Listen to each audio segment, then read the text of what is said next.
বিরিয়ানির সঙ্গে এরকম একটু রায়তা পেয়ে গেলে বিরিয়ানি খাওয়ার মজাটাই আলাদা হয়ে যায়। তাই বন্ধুরা, চলুন আজকে খুব সহজেই বাড়িতে বানিয়ে ফেলুন রায়তা।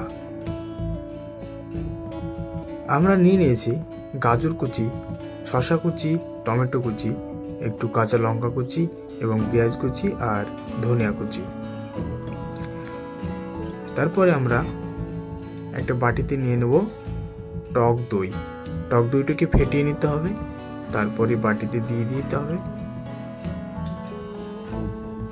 আর সেই টক দই দিয়ে দেবো আমরা পেঁয়াজ কুচি,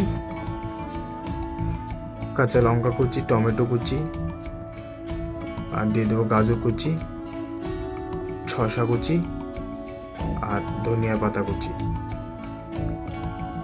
সবগুলোকে দিয়ে দেবো। তারপর আমরা দিয়ে দেবো চাট মশলা, একটু চাট মশলা দিয়ে দেবো। তারপর দিয়ে দেবো একটু বিট নুন। ব্যাস হয়ে গেল। এবার এগুলোকে মিক্স করে নেব। একদম ভালোভাবে মিক্স করে নিলেই হয়ে যাবে রায়তা, খুব সহজেই রেডি। এবার বিরিয়ানির সঙ্গে খাওয়া যেতে পারে। তো বন্ধুরা, কেমন লাগলো আজকের এই রেসিপিটি অবশ্যই জানাবেন, আর আমার চ্যানেলটিকে সাবস্ক্রাইব করবেন। Thank you so much. দেখা হচ্ছে পরের এক রেসিপিতে। বাই, ভালো থাকবেন সবাই।